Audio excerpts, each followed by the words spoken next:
26 de septiembre de 2024.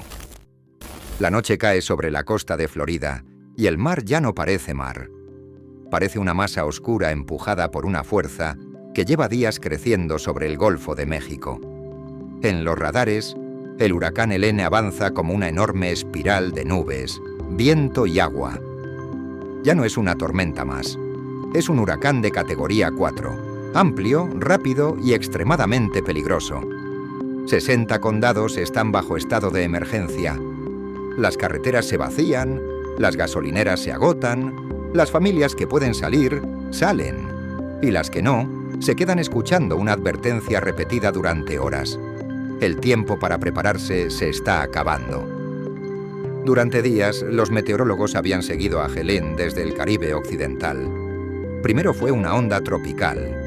Después, una tormenta con nombre. Luego, al entrar en las aguas anormalmente cálidas del Golfo, empezó a fortalecerse de una forma inquietante. El océano estaba más caliente de lo normal y Helene encontró allí el combustible perfecto. La presión cayó, los vientos aumentaron, las bandas de lluvia se extendieron cientos de millas desde el centro.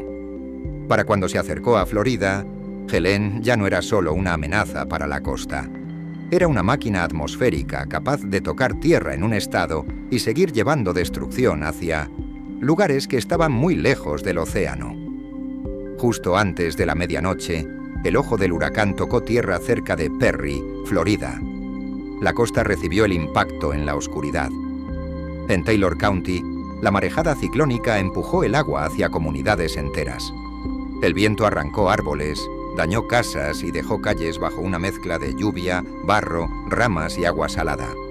Pero lo que casi nadie comprendía, todavía, era que el peor capítulo de Helene no iba a escribirse junto al mar. Iba a escribirse cientos de millas tierra adentro, en los valles y montañas del oeste de Carolina del Norte. Para entender cómo una tormenta que entró por Florida terminó ahogando los Apalaches, hay que mirar lo que ocurrió antes de que Helene llegara. Días antes, un frente frío se había quedado casi inmóvil sobre el sur de los Apalaches. No tenía la imagen dramática de un huracán girando en el satélite. No tenía un ojo definido ni vientos extremos, pero estaba haciendo algo igual de peligroso. Estaba empapando la tierra. La lluvia caía sobre laderas, bosques, caminos y pueblos. Los ríos ya venían altos. Los arroyos ya corrían con fuerza. El suelo, poco a poco, dejaba de absorber agua. Cuando las primeras bandas de Helene alcanzaron Carolina del Norte, la región ya estaba cargada. Cada zanja, cada arroyo, cada garganta y cada ladera funcionaban como una trampa lista para activarse. No hacía falta que el viento de categoría 4 llegara intacto a Asheville. Bastaba con que llegara la humedad. Bastaba con que el agua encontrara el camino hacia abajo. Asheville está rodeada de montañas. No es una ciudad costera, ni una llanura abierta donde el agua pueda expandirse sin obstáculos. Está asentada en una región de valles, ríos y pendientes.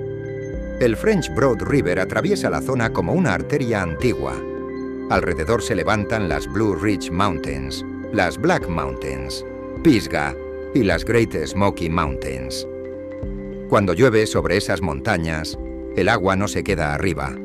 Baja por arroyos, se une a riachuelos, desalimenta ríos y termina concentrándose en los mismos valles donde durante generaciones se construyeron casas, carreteras, puentes, restaurantes, talleres, hoteles, galerías y pueblos enteros. La región conocía las inundaciones. En julio de 1916, una crecida histórica marcó para siempre el oeste de Carolina del Norte. Sistemas tropicales descargaron tanta lluvia sobre las montañas que los ríos alcanzaron niveles que durante más de un siglo fueron considerados casi imposibles de superar. Aquella inundación mató a decenas de personas y dejó una marca profunda en la memoria local. Durante 108 años, los registros de 1916 fueron el techo, el punto máximo, la línea que nadie esperaba ver rebasada. Pero Helene iba a demostrar que esa línea no era el límite. solo era una advertencia antigua. El 24 de septiembre, Helene se formó en el Caribe occidental. El 25, avanzó hacia el norte sobre el Golfo de México. El agua estaba caliente, más caliente de lo normal, y la tormenta empezó a intensificarse con rapidez. Para el 26 de septiembre, Helene era un huracán de categoría 4 con vientos sostenidos cercanos a las 140 millas por hora y una presión central alrededor de 938 milibares. Pero su tamaño era tan importante como su fuerza. No era una tormenta pequeña y compacta. Sus bandas de lluvia se extendían lejos del ojo, y eso significaba que su alcance real iba mucho más allá del punto exacto de impacto. Después de tocar tierra en Florida, Helene no se deshizo rápidamente. Ese fue uno de los detalles que cambió todo. En lugar de frenarse, avanzó hacia el norte a gran velocidad. Cruzó Georgia en cuestión de horas y siguió llevando consigo una cantidad inmensa de humedad tropical. Al amanecer del 27 de septiembre, ya estaba subiendo hacia los Apalaches del sur como tormenta tropical. Para muchas personas, tormenta tropical suena menos amenazante que huracán de categoría 4. Pero en una cordillera saturada, una tormenta tropical no necesita vientos extremos para ser mortal. Necesita humedad, necesita movimiento, necesita montañas. Y Helene tenía las tres cosas. Cuando una masa de aire tropical choca contra una cordillera, la montaña la obliga a subir. Al subir, el aire se enfría, y al enfriarse, descarga lluvia. Es un proceso natural, pero cuando ocurre con una tormenta cargada de humedad, sobre un terreno que ya está saturado, el resultado deja de parecer una tormenta normal. Las montañas exprimieron a Helene como una esponja gigantesca, y el agua empezó a caer sobre un lugar que ya no podía recibir más. En Asheville, cayeron casi 10 pulgadas de lluvia en 2 días, suficiente para romper el récord histórico de la ciudad. Más al norte, en Busick, en Yancey County, se midieron más de 30 pulgadas en 4 días. Cerca de Celo, más de 26 pulgadas. En Transilvania County, casi 30. Es difícil imaginar lo que significan esas cifras hasta que se piensa en el terreno. No es agua cayendo sobre una explanada vacía. Es agua cayendo sobre montañas, bosques, tejados, carreteras estrechas, ríos encajados entre valles y pueblos construidos, junto a cauces que ya venían llenos. El French Broad, el Swannanoa, el Pigeon, el Nolichucky y el Catawba empezaron a crecer con una velocidad aterradora. Los récords de 1916 cayeron uno tras otro. No por una diferencia pequeña, no como una crecida más dentro de una larga lista. Helene superó marcas que habían definido durante más de un siglo lo que una inundación podía ser en esa región. El pasado dejó de servir como medida. Y lo más cruel fue que, cuando la tormenta empezó a alejarse, el agua todavía no había terminado de llegar. En las montañas, la lluvia que cae arriba tarda en bajar. La tormenta podía moverse hacia el norte, pero los ríos seguían recibiendo agua desde laderas, gargantas y arroyos ocultos. Para muchas comunidades, el peor momento no llegó cuando más llovía. Llegó después, cuando toda el agua de las montañas empezó a concentrarse en los valles. En Asheville, el French Broad se tragó Biltmore Village. Restaurantes, galerías, cervecerías, de pequeños negocios y calles enteras quedaron bajo una corriente marrón. El River Arts District, conocido por sus estudios y edificios industriales convertidos en espacios creativos, desapareció bajo agua cargada de barro, madera, combustible, coches y restos de casas. No era una inundación limpia. Era un río lleno de todo lo que había arrancado en su camino. La electricidad empezó a fallar. Las torres de comunicación quedaron en silencio. Las llamadas no entraban. Los mensajes no salían. Familias separadas no podían saber si los demás estaban vivos. En una crisis moderna, perder señal es perder una parte del mundo. Durante horas, Asheville empezó a quedar fuera del alcance de quienes intentaban comunicarse desde fuera. Después llegaron los cortes de carretera. La I-26 hacia Carolina del Sur quedó cerrada por deslizamientos, y la I-40 hacia Tennessee colapsó en varios puntos. Tramos enteros de infraestructura quedaron dañados o destruidos. Una ciudad de unas 94.000 personas, rodeada de montañas y ríos desbordados, quedó aislada. No era una isla en medio del océano. Era una isla en tierra firme, rodeada de barro, árboles caídos, puentes dañados y carreteras que ya no estaban donde debían estar. En Chimney Rock, el agua llegó con una violencia que quienes la vieron no olvidarán. El Broad River bajó cargado de escombros, ramas, barro, coches y restos de edificios. No fue una crecida lenta, de esas que permiten mirar el agua subir centímetro a centímetro. Fue una pared marrón entrando por el valle. En poco tiempo, negocios completos desaparecieron. Coches quedaron apilados contra árboles. Calles con escaparates y aceras se transformaron en cauces de grava y barro. El río no solo inundó el pueblo, lo reorganizó a la fuerza. Más abajo, en Lake Lure, la atención se concentró en la presa. El agua alcanzó niveles extremos y miles de personas aguas abajo recibieron órdenes de evacuación. La presa resistió, pero durante horas existió el miedo real de que pudiera fallar.